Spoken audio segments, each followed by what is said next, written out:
Fire was never supposed to exist inside a classroom, not this kind of fire. It started with a flick, a tiny spark from a human's thumb, and ended with every alien in the room diving for cover as a wave of flame roared across the lab. By the time the smoke cleared, the sprinklers hissed like rain over melted instruments, and the only one still standing was the human calm, expressionless, holding a metal box and a can. Hours earlier, it was just another day at the Galactic Anthropology Academy.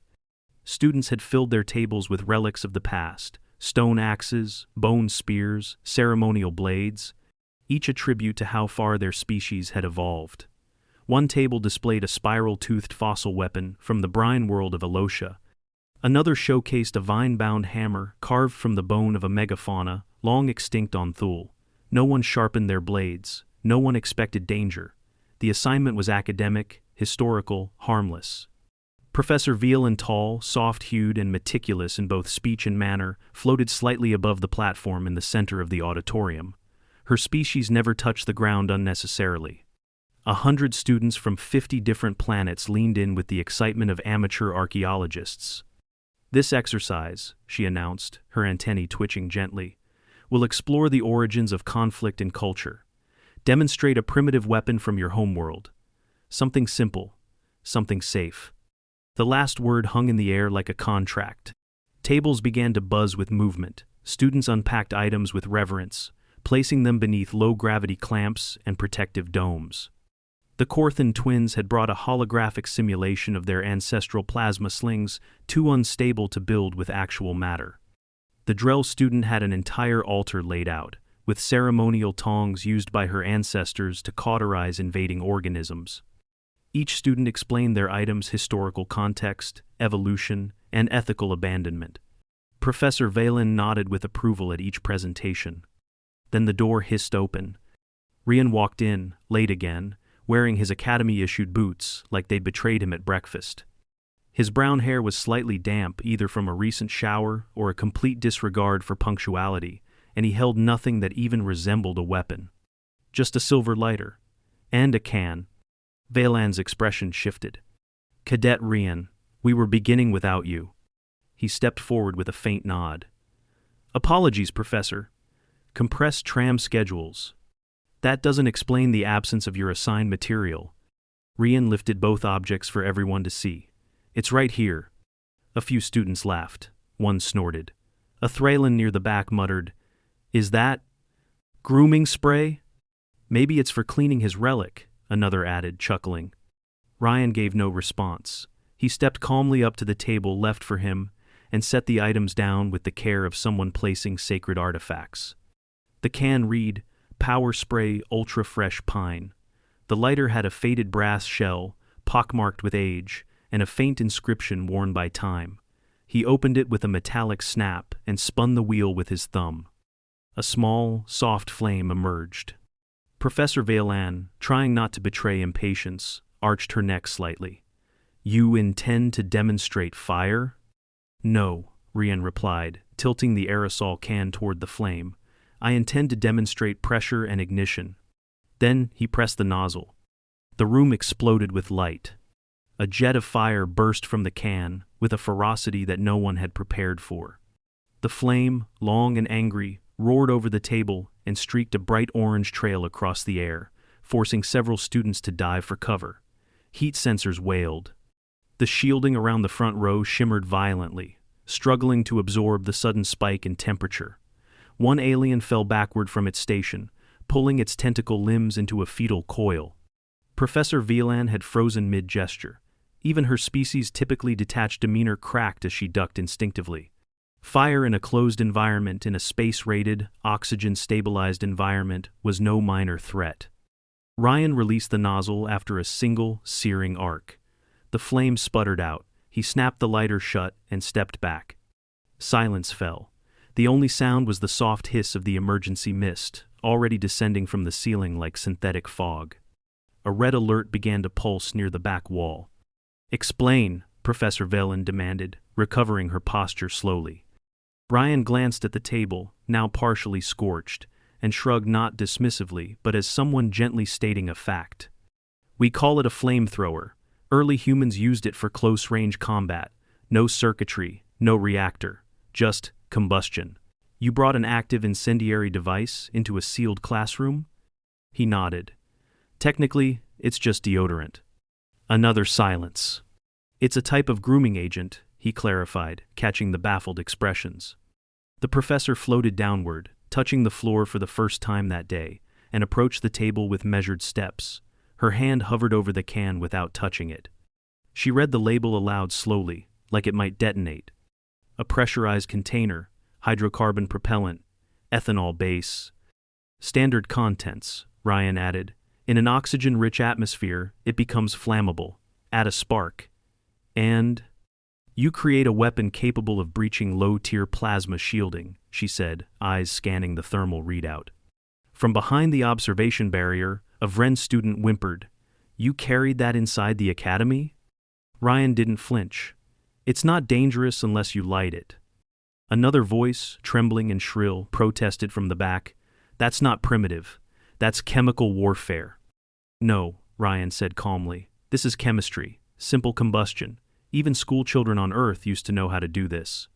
Professor Wieland backed away from the display, her usually serene face taut with something close to unease. "You built this before quantum flight?" "Long before," Ryan said. "How long?" He considered it. "We were manufacturing aerosols by the 1940 seconds. Lighters go back even earlier. The concept of flame projection using chemical ignition was battlefield standard before we ever launched a satellite." "Why?" she whispered. "To clear bunkers, to make people afraid to move." The room went very still. Ryan didn't smile. There was no pride in his voice, no triumph in his posture. He stood like someone explaining gravity factual, inevitable. Professor Wieland dismissed the class early, citing environmental recalibration protocols. Most students exited quickly, casting wary glances over their shoulders. Ryan stayed behind to help clean up the water left by the fire suppression system. He worked without complaint, his boots squelching slightly in the puddles. The professor remained near the table, eyes on the lighter. It was old, scratched. Someone's initials were barely visible beneath the burn marks. "You carry this everywhere?" she asked finally. Ryan nodded once. "It's not a weapon anymore, just a reminder." "Of what?" He looked down at the lighter, then back at her. "That everything powerful starts as something small, and that humans never forgot how to make fire." She said nothing. Outside the lab, a fresh sign was already being mounted to the wall. New policy. No human students may bring flammable materials into anthropology labs. They didn't call it a disciplinary hearing. Technically, it was a cultural compliance debrief. But Ryan had already been in the academy long enough to know when he was about to get chewed out.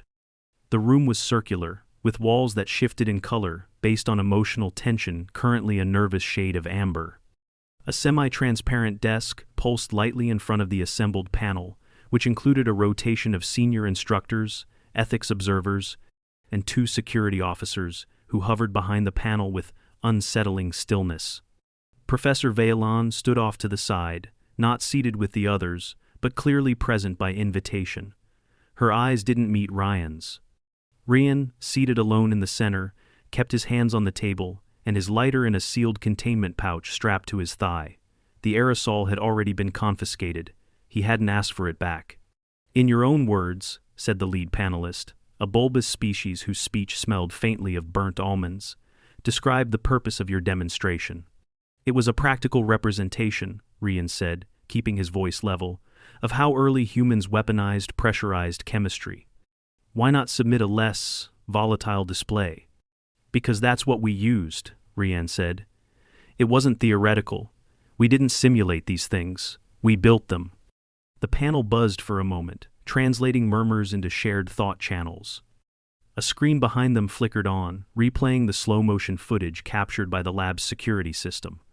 The flame was longer than anyone had realized.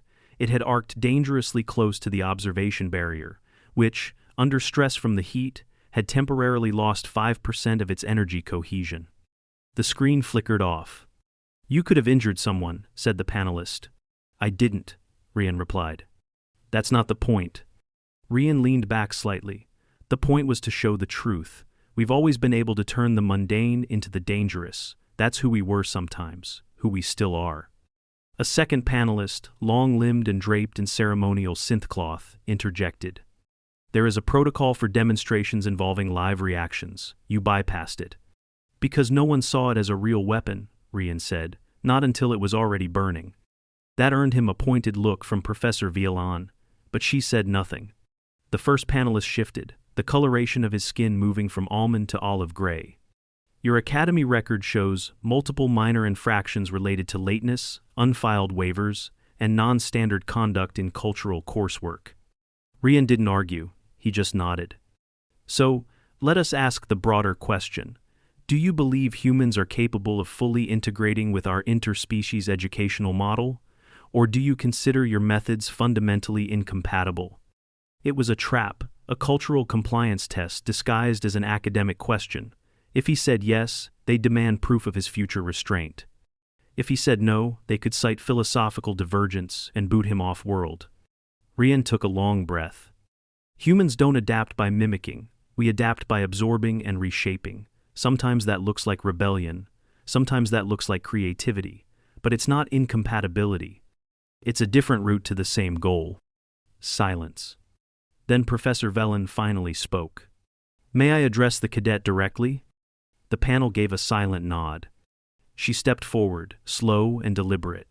When she reached his table, she rested one hand on the edge, not confrontational, but grounding.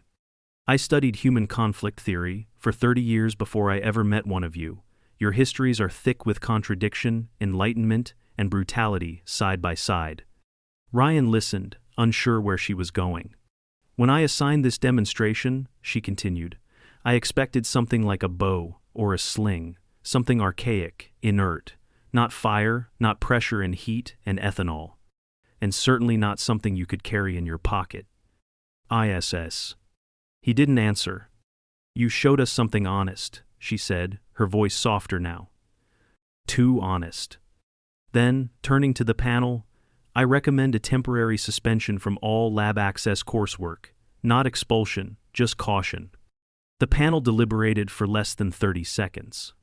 Approved. Rian stood slowly as the decision was finalized. He didn't flinch or protest. He simply nodded, collected the sealed pouch, and exited the hearing room without another word. Outside, the hallway stretched into sterile blue light. He walked alone for a while, hearing nothing but the echo of his boots. Then, someone fell in beside him. It was Mazik, a Drell student who sat 3 tables over during the lab. She looked at him without her usual grin. They thought you were going to kill someone. I didn't. Doesn't mean they weren't scared, she said. I was scared. Rian nodded, his shoulders tense. I didn't light it to show off. I lit it because it mattered. Mazik studied him for a second, then asked, Do all humans learn how to do that? Make fire like that? Not officially. Some kids figure it out on their own. It's stupid, reckless. But it sticks with you. Not officially. Because once you've seen fire come out of something that's supposed to smell like pine and armpits, you realize what kind of world you live in. She blinked slowly. That's the most human sentence I've ever heard. They kept walking. By the end of the corridor, they reached a clear partition overlooking the atmospheric garden dome. A few students were gathered on the benches below. Rian paused, watching them. Mazik watched him. What's next? I get reassigned to archives for 2 weeks. No labs, no tech modules. Will you bring the lighter? He shook his head. Not this time. As he turned to leave, Mazik called out, You scared the hell out of us. But it's the first time I understood what it means when humans say they earn peace. Rian didn't turn around. He just raised his hand slightly in acknowledgement and walked away, the lighter still warm in its case, tucked against his leg like a memory he wasn't finished with. The archive annex smelled like static and silence. Deep in the lower decks of the academy, far from the lecture halls and communal atriums, the place was built for data, not people. Its halls were lined with cylindrical stacks, each holding thousands of etched memory strands, analog storage from pre-digital eras, preserved for comparative anthropology. No one came here unless they had to. Rian had been there for 6 days. The punishment wasn't cruel, just dull.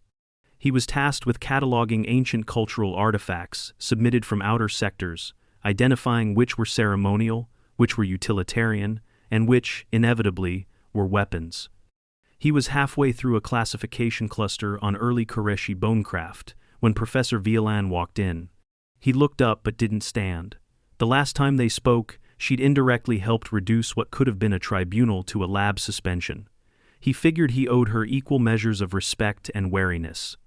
She didn't speak right away, just looked around the vault. It was a far cry from her usual academic stage. Then, as if casually, she set a data slate on the table in front of him. He frowned. The screen was blank, save for the Academy seal and a cryptic code tag. Reacquisition order. Incident 7BX. Field Demonstration Authorization Review. What is this? You're being reassigned, she said, temporarily. To what? To the Security Science Exchange, she replied. Not permanently. Just long enough to satisfy a few diplomatic anxieties. Because I waved a can of deodorant at your sensor grid? Because you demonstrated a working weapon without a circuit, without targeting software, without needing anything but your own body to operate it. You frighten people, Rian. Important people. He leaned back. This is still punishment. No, this is curiosity. Dressed in fear? Maybe, but curiosity all the same. The exchange was a modular station docked near the Dalkan border. It hosted cross-cultural drills for cadets selected from multiple academies across the coalition. The invitation list included tactical theorists, emergency responders, and a handful of specialists in legacy armament systems weapons from before standardization. Rian's name was now one of them. He sighed and rubbed a hand across his jaw. When do I leave? Bielan gave him a rare smile. Now. The Dalkan Security Exchange was sterile in its precision. Everything buzzed, clicked, or pulsed in symmetrical order. The only things out of place were the students. They wandered the polished halls in confused clumps, each wearing the same slightly overwhelmed expression. Rian found his assigned berth easily.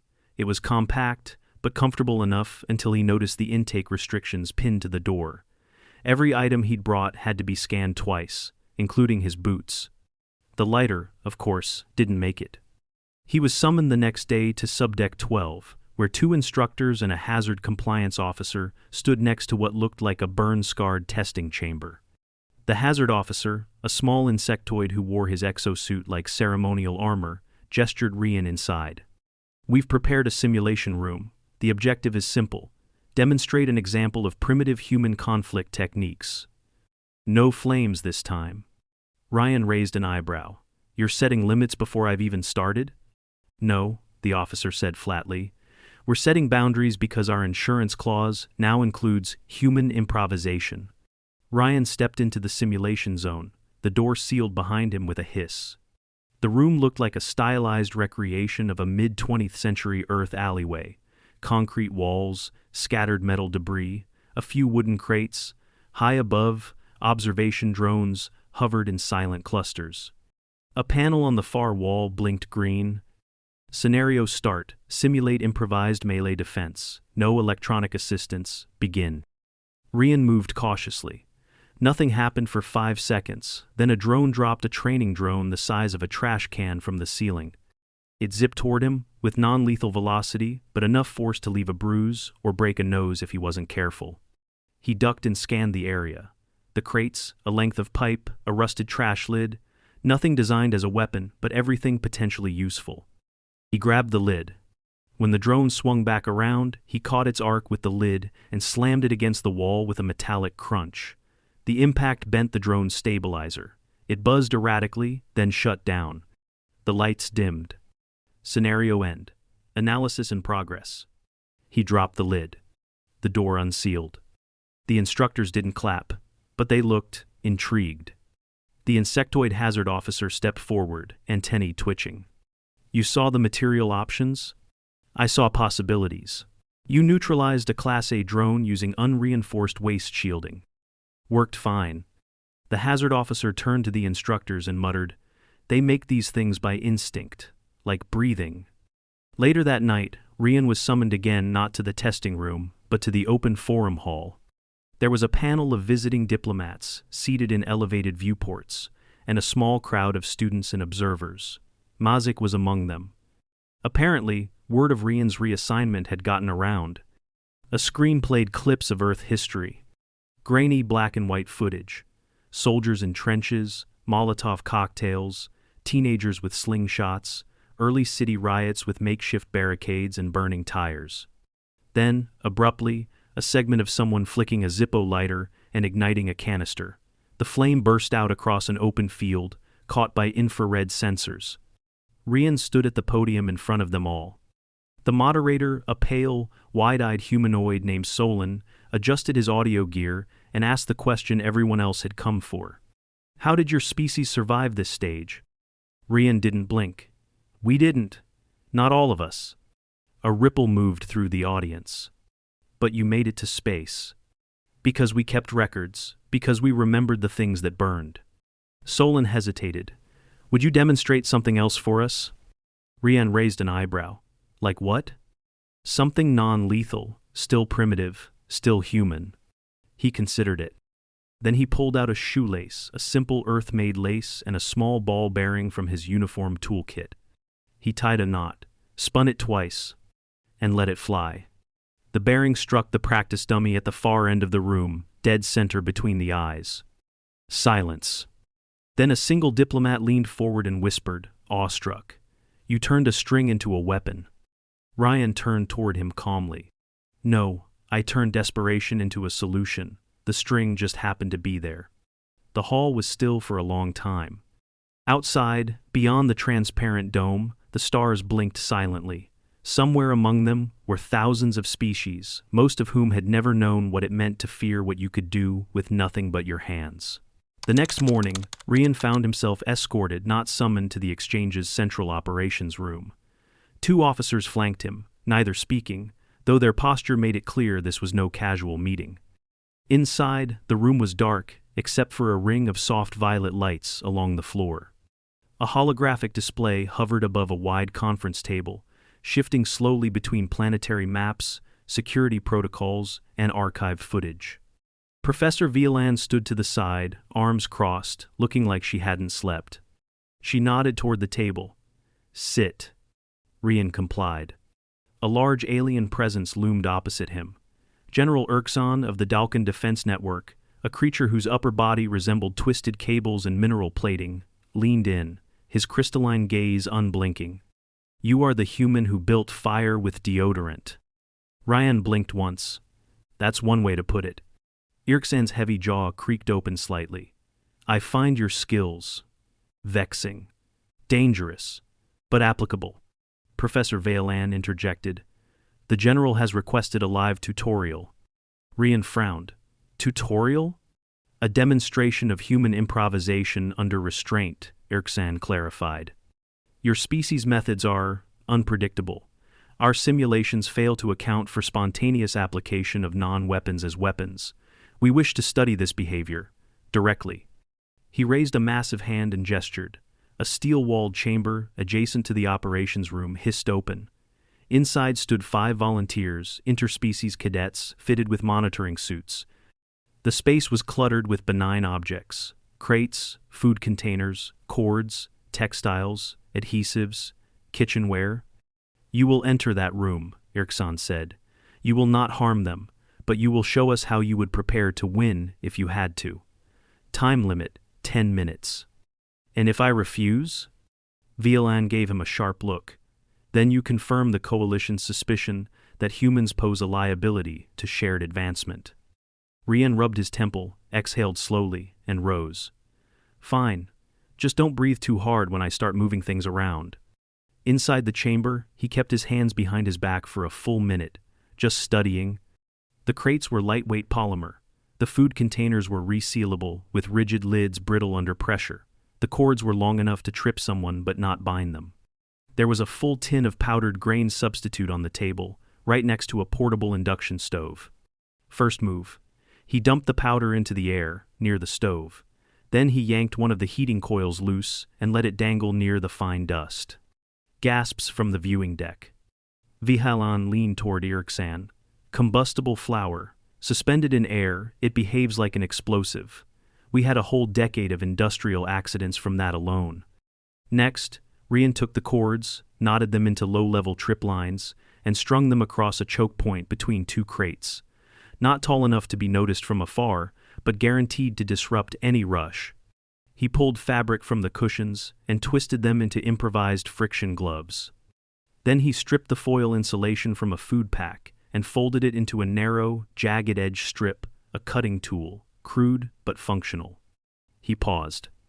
Then, slowly, he picked up the resealable containers and filled them with water from the hydration station, lined them along the back wall.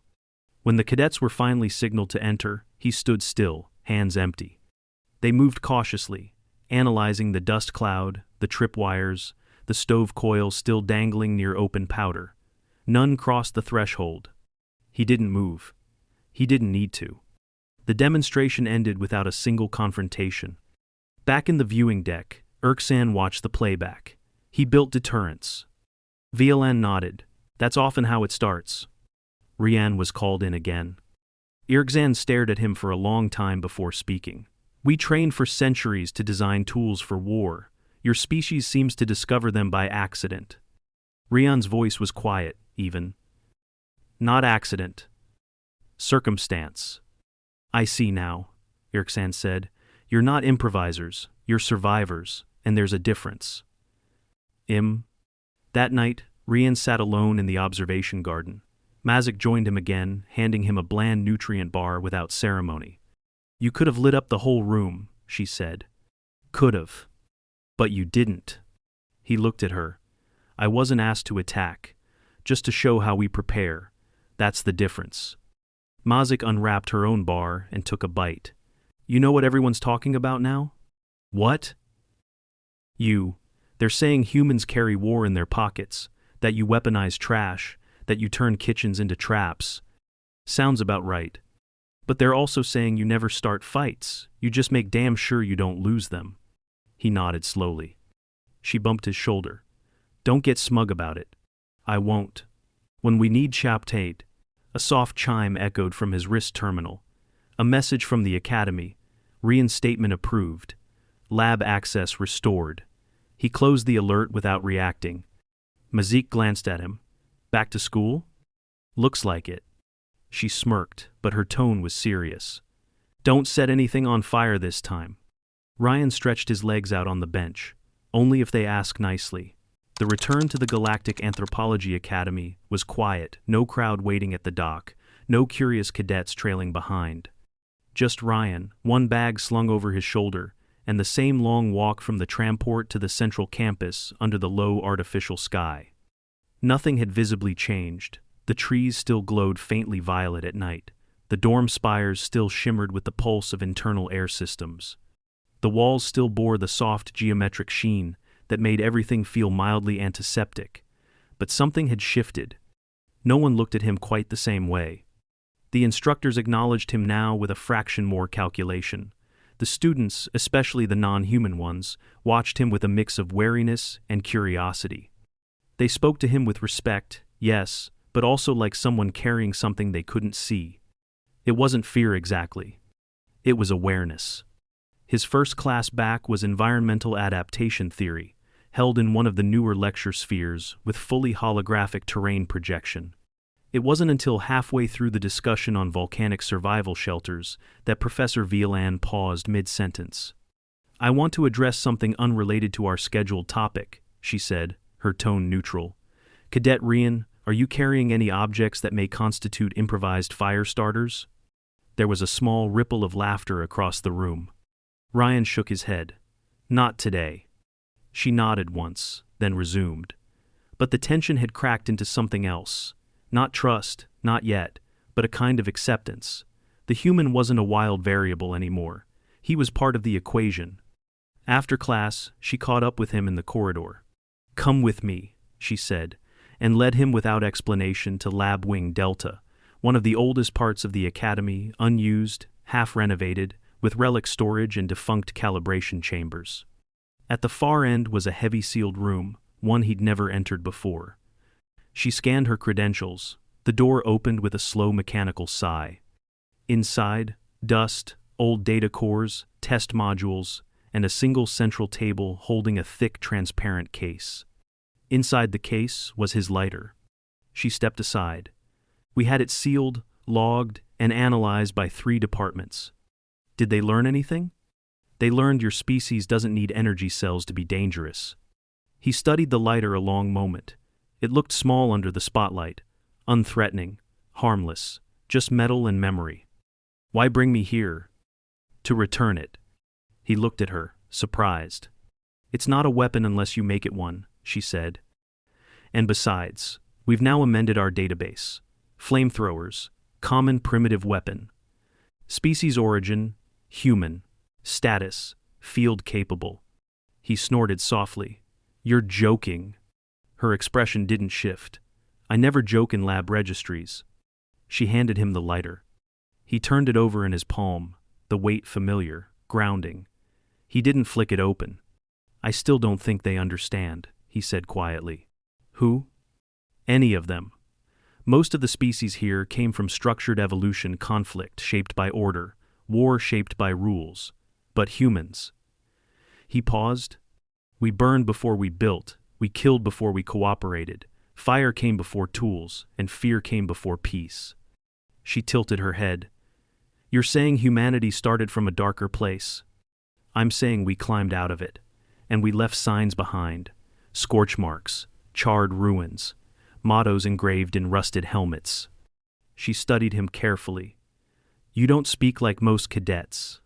He offered a faint grin. You've seen my grades. I barely am most cadets. There was a long silence.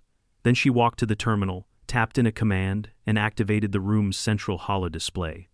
A projection formed not of war footage or historical stats, but a quiet field. Grassy, Earth normal gravity, trees waving in the wind. And in the middle, a small campfire, the flame contained in a ring of stones. She gestured. Your species did this too. He watched the flame flicker. Yeah, he said. We didn't just make weapons. We made warmth, stories, light. Another pause. He didn't break it. Then she spoke again, almost reluctant. I reviewed the footage of the exchange sessions. Let me guess, overkill? No, strategy. He glanced at her. You taught them something we couldn't. That power isn't always in the weapon. Sometimes it's in the choice not to use it. He looked back at the flame. The room was silent, save for the ambient hum of the hollow projector. I wasn't trying to scare anyone, he said eventually. I know. They stood there for another minute, just watching. When he left the lab, lighter back in his pocket, he didn't head straight to his dorm. Instead, he stopped at the campus garden, pulled up a bench, and sat under the unfamiliar stars. He stared upward until the light began to change color for artificial dusk. Mazik found him there again. You lit any new fires? She asked, flopping onto the bench beside him. Not yet. She nodded at his pocket. You get it back? He tapped it through the fabric. Yeah. She was quiet a moment. They said you scared a Dalkan general into rewriting 5 training protocols. He asked for a demo. Mazik laughed once, sharp and short. Only a human could turn grooming spray into a security risk. He turned to her. You want to know what the worst part is? Always. We didn't do that because we were clever or violent. We did it because we didn't have anything else. She tilted her head. Meaning? Rian pulled out the lighter, finally flicking it open. The flame was small, gentle, almost elegant. Humans didn't start wars because we wanted to. We started them because we were cold, hungry, cornered, and when the tools weren't enough, we made new ones, even if they were awful, even if they burned. Mazik stared at the flame. And now? He shut it again. Now, we carry reminders. Not because we're proud, but because we're still learning how not to be that version of ourselves. Mazik leaned back, thoughtful. Maybe the rest of us needed to see that. That history isn't just something you bury under peace. Sometimes you carry it. You wrestle with it. And you keep it in your pocket. Rian didn't reply. The two sat in the fading light. At the academy's entrance, A new policy screen cycled through regulations. Right after the advisory about interspecies dietary restrictions, a new line glowed faintly. Item #47. Do not assign humans primitive weapon demonstrations. The fire, after all, had been real. But so was the choice not to use it again.